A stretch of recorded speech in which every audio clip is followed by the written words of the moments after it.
just ask Meagan, Stephanie, and Alex to each introduce themselves and kind of say a little bit about who they are and why they're sitting at this part of the room. So why don't we just start on my end of the table and work our way down. I guess if we push a little button, the light comes on, you can talk.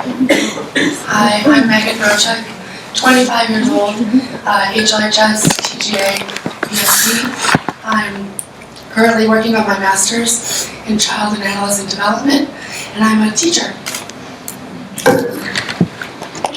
Hi, my name is Alex. I am HLHS as well, 19 years old. I'm working on my psychology degree, and I'm basically self-employed. I clean units, that's it. Simple stuff. Hello, my name is Stephanie Romer, and I'm going to be 30 in 4 weeks. I have HLHS, transposition of the great vessels, ASD, VSD, and severe mitral stenosis. I am one of the first Fontans ever. In 1988 is when I had my Fontan procedure. I was a nanny on and off for about 11 years, and for the past 7 years I've been traveling and researching CHD and getting to know my own people. I'm a writer and advocate for CHD. So this is quite a panel we have up here.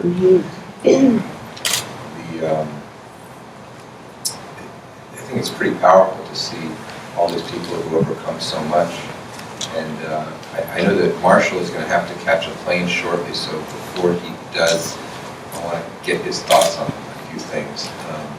And one thing I would ask initially is, from a non-medical point of view, is from an overall kind of global life point of view. So you're sitting here and you can think about all these long nights in the 1970s and 1980s when you're driving into the hospital at 1,000,000 miles an hour for some emergency, and there's a lot of detractors. And you're fighting a lot of battles just to be able to do what you're doing. And Dr. Norwood's fighting the battles and you're fighting the battles. Is this where you thought it would end up? And what are you sitting up here on this panel with all these people, what do you think? Well, I didn't have any idea how it would end up, but I think you could tell from the difficulty that I had controlling my emotions talking after Meagan Roswick that I feel so privileged to have been a participant in this process and to have shared the experience with so many families, and I hear from them, and it makes it all tremendously worthwhile. You get to see people like the Roswicks. I ran into Chase Carlisle, 22-year-old musician, composer, and producer whom I hadn't seen in 19 years, but kept in touch with his mother and grandmother by email. And I think for people like Jeff and myself and Rick Martinez and Jim Q, we couldn't be luckier. You couldn't find a more rewarding profession than to collaborate with these families in the care of their children.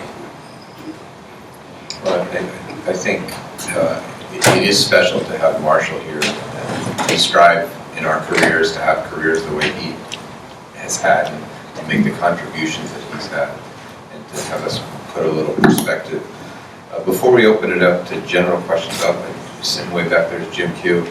And I wanted to ask Jim to comment on a couple of things based on, so I got here in 1998, and Jim at that point been here for close to 10 years, and we were kind of trying to figure out how to treat patients with hypoplastic left heart syndrome. And initially when I got here, really there was no treatment. We were starting to do heart transplants, and eventually figuring out how to do this Norwood operation here, and that was mainly Jim leading that, driving that bus, and figuring out how are we going to do that operation here. And it wasn't such a good operation to do in the 1990s here, and the results weren't so good. And now in 2015 and 2014, they're as good as anywhere in the world and better than most, and that's mostly because of Jim's leadership. And I wanted to ask Jim kind of the same question, and to comment on, we've got this panel here, and there was a lot of late nights you and I spent in that ICU, and there was a lot of people that were telling us, well, what are we doing? And you kind of ignored them all and plowed ahead. us to where we are now. So what do you think about when you see something like this? Well, first of all, I'm very privileged, I think, every day to be able to do what we do. And I think the real pioneers and the people like Marshall say, the determined families and the people who persevered through all this really should get the most credit. I think what we do as physicians, we work really hard every day to try to do the very best we can and come up with moving the needle a little bit forward, a little bit further every time. And a little bit later, I'll talk about this, where we'll see incremental progress being made, but it's challenges that kind of beget more challenges, and in the early days, we elected to do transplantations of primary therapy in the mid-1990s, just because the results with state reconstruction were just very marginal. It was very early in the whole process, and just in our careers, and Marshall's a few years older in this than me, and be a little bit further along than Jeff, we've seen tremendous progress. And I think that trajectory, if you can imagine it, we know we've got a lot more work to do, but I think that trajectory is encouraging. And I can tell you, I was born in 1957. If I had a VSD, I'd probably not be here talking. Now we have people with VSDs who have normal lives as a routine thing. So, in a relatively short time, there's a dynamic change that we see in this field. And I can just tell you, we're all in to try to make it as best we can, and that's what we're all going to do together. And so, I don't know if I answered the question, but that's what I thought. You're awesome. So now what I want to do is focus on the part of our panel up here that actually has scars on their chests and has gone through all of this. And we have some questions that we wanted to ask Meagan and Stephanie and Alex. And we'll start out and we'll just go right down the line here. This is a question both in childhood and now as well. So when you were a young child and a teenager, how did you explain to your classmates, your peers, why you had a star on your chest, what you had, and why you were different from other people? I think that's a question that people in this room with young children who are trying to become like you are very, very interested. So as you're going through school and somebody asks you, can you do this, can you not do this, why do you have that scar, what did you tell them? I participated in gym. My gym teacher talked with my mom and just said, let her stop when she needs to stop. So I participated in everything I could. Telling people, it was more asked of why my voice is the way it is, because I have the vocal cord paralysis. I never really showed my scar. It was more of my best friends are the only ones that really knew. As I grew older, I just told people I was born with half a heart. And then they asked their questions and I explained to them everything that I knew about it at the time. Well, that's basically the same thing she does. My teachers knew my limitations in school through my parents and psychologists. And any kid that would ask, what's up with the scar, I would just be like, yeah, you got a half heart. It's pretty cool. Yeah. No one knew until maybe a few years ago on Facebook, and then people were writing to me and freaking out. I did everything, and I guess I can only remember 2 people in my childhood that knew I had a scar, but it was, they took it to the grave with them. It was, no one knew. No one knew. Yeah, no one knew. So I pretended as best as I could. I lied when I needed to, and I did everything that other kids did in front of them. And as far as playing softball and being out of breath and not being able to practice during softball, I got teased a lot, but the way I played it off, I didn't let people think anything.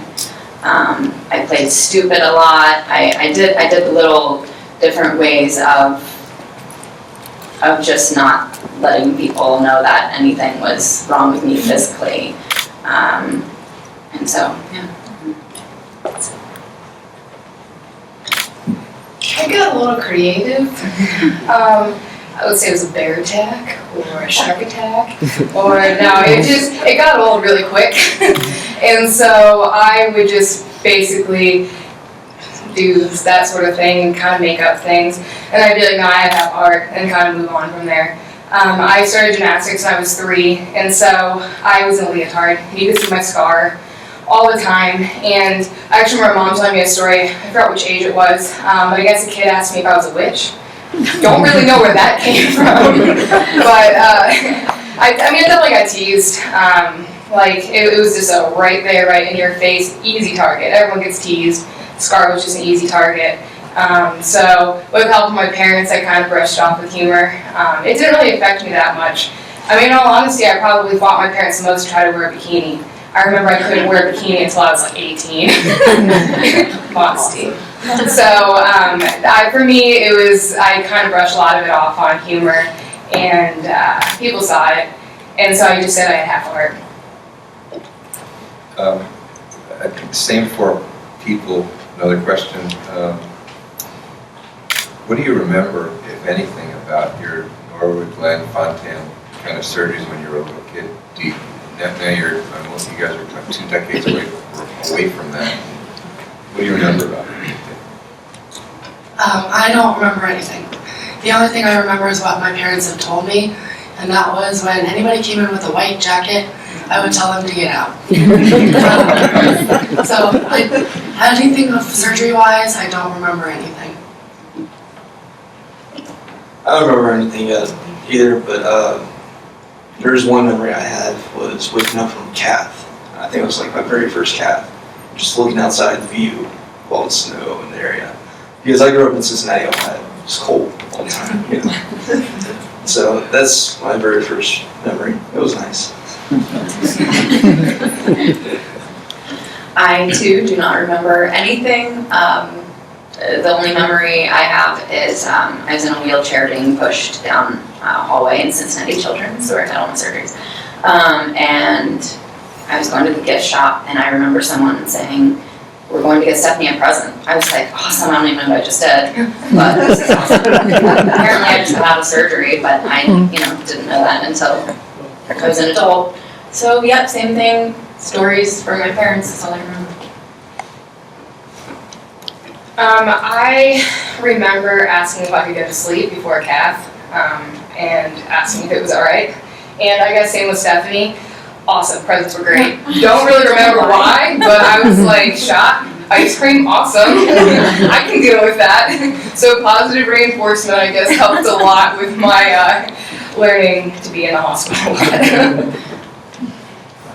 And then here's a question that'll go down all 6 people here. And this is, what is one resource, one something that you wish you had while you were in school? And when we get to Marshall and Natasha at the end, it'll be the same question for something they wish that more patients had access to. So you're in school, what's something that you just wish was there to make it more manageable? I would have to say meeting another CHDer. My first person I ever met with CHD was 2 years ago. We all thought we were the only ones, so we really had no idea. Just Facebook and social media alone right now is the way we meet each other. And I wish I could have met someone a lot earlier than that, but yeah. I'm sorry, I'm still thinking on this one.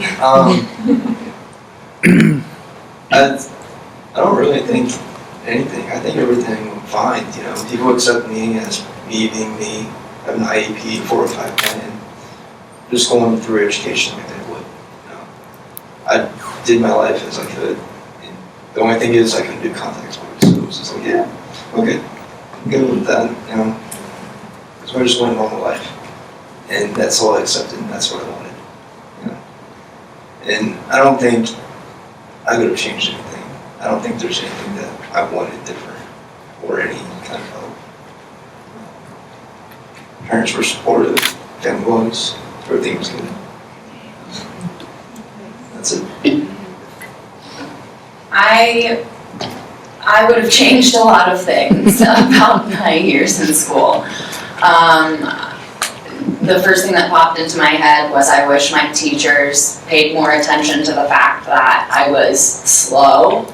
But this is where my personal manipulation came into play. My personality is so outgoing that I was so friendly and happy and outgoing that it was like, Stephanie, what's the matter? Why aren't you, you're so outgoing, you're so happy. I heard this from people all the time. You're so this, you're so that. But your tests, you fail all of your tests. You get straight A's on homework, you get straight A's on this. Your tests, you just get F's across the board. And, what's going on? And I'd be like, oh, I'm fine, just da-da-da-da. And I would play it off and they would buy it. And as an adult, I wish that they didn't buy it because I was lying to them. I was a child and I was lying to them and they bought it. And I think all of the resources here are amazing now because I don't think this flies. I don't think the way the teachers were when I was growing up, I don't think that stuff flies anymore. And I think there is help. And another thing that a lot of CHDers in our age range, especially the older ones, we went through. There were two options. If you were slow, you had to be in classes with the severely mentally retarded kids. Or you had to suffer. Or you had to go to a tutor, and then if you had a tutor, then you were stupid and get made fun of. Now, things are so different now. Things are so, helpful, and there's so many resources for so many different things. It's not, I don't think it's taboo to have a tutor now, and I think I know there are several different classes. There's not just you suffer in all of the normal people classes, or you go to the classes with severely disabled people. I know that there are middle grounds now. And again, I could talk forever about everything, but that's all.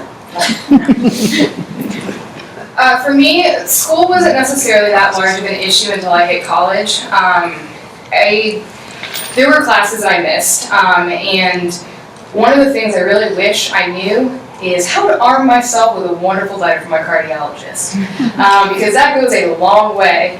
I had a cath in 2 years ago, and I was with a disability advisor, and it was just kind of a, here you go, I might be in the hospital, and if I am, it's for real reasons.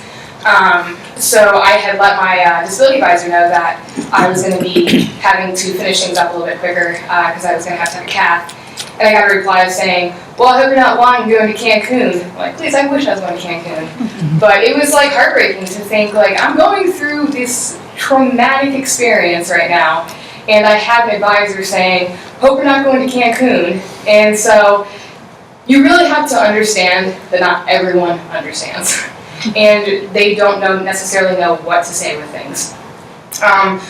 Arming myself with a cardiology letter, it is fantastic. It's something recently I started doing, and it shuts everyone up pretty immediately, because first of all, they can use giant words that no one knows what they're talking about, and so make it sound so horrible, and they make people feel horrible for you. And for me, especially, I'm doing biochemistry and genetics right now in school. When I first went to college, I was kind of able to get away with some stuff in high school, but college kind of became the real deal with school. And so I had to figure out a way to study that helped myself. Tutoring was one of the things, because I had no idea. Concepts weren't necessarily very easy for me to grasp. However, now learning how to study correctly, which honestly I might have spent horrible studiers, I could have been it too. Might have had nothing to do with my heart. But I now know how my brain works, I guess, with processing things, and so it's so much easier to do that. And really understanding at as early of an age as possible, and this is so hard to do, is that really not everyone understands or knows what to say. I was sprinting on gymnastics, and we had to sprint a certain amount of time, and I missed it by a couple seconds. And so I had to redo sprinting, and at this time I was purple. And my dad felt like he was abusing me because he would see me like in practice purple. And my coach said, "The running has nothing to do with your heart, keep going." What? Like, what? What? That would solve a lot of issues if running had nothing to do with my heart. So really got to understand that not everyone understands. I think the one thing I think of, and we are a homeschool family. I have no intentions of sending my children to our local public school system. But one thing I hear from a lot of families is, even with their 504 or their IEP, because their children look normal from the outside, they have, the teachers have a really hard time, and the school administration has a really hard time accepting the fact that they do indeed need all the modifications and changes that are laid out in the IEP and 504. So I wish there was more of a standardized acceptance between all the school systems, that they just understood like it's laid out. Just because they look normal doesn't mean that they're not having other problems caused by their heart defect. I think we've sure heard a lot of pearls ranging from tutors to arming yourself with a letter from the cardiologist to actually limiting yourself and not letting others limit yourself for you. Let's do this. I think there's probably a lot of people in the room who want to talk to our panel, and that might be easier when we take our break just to have some dialogue right up here. I want to give the closing words to Marshall. We'll close the panel and we'll take 20 minutes just so that people can talk and mingle before the final session. So the closing words to Cousin Marshall. Thank you for allowing me, Jeff, to join this panel and to give some closing words. I'm going to bore you because of the two things I'm going to say. The first is going to be pure repetition. For those of you who are here, that's a very important, powerful, positive prognostic sign for your kids, because it's really the investment and the advocacy and the engagement of parents that makes this whole process successful for kids. The second thing I'd say, has to do with that crystal ball. You can't make concrete predictions, but I do want to say that I think, as represented by, these young people and by Natasha and her family, optimism is a tremendously important part of this whole process. And to put that in perspective, you're meeting some of the oldest people alive with hypoplastic left heart syndrome. There are a few in their early 30s. There are, increasingly dozens in their 20s. There isn't a ton of data based on which you can make projections. Once you get past the initial palliation, the fact about hypoplastic left heart syndrome is that it shares in common the physiology of other single ventricle anomalies. And while it took us a long time to get to where we could successfully do the Norwood operation, the initial palliation for other forms of single ventricle heart had been around for a longer time than that. And I want to let you know, my oldest Fontan patient is 57 years old. She's in the financial service industry, and she leaves work 3 times a week to go to a gymnasium, and she will not miss her exercise sessions. I think being optimistic about the future is just extremely important. So thank you, Marshall. I'd like to thank all of our Marshall's going to have to rush out to catch a plane. We're going to take a break until 2:25, and I'm going to ask the remaining panelists to hang out up here so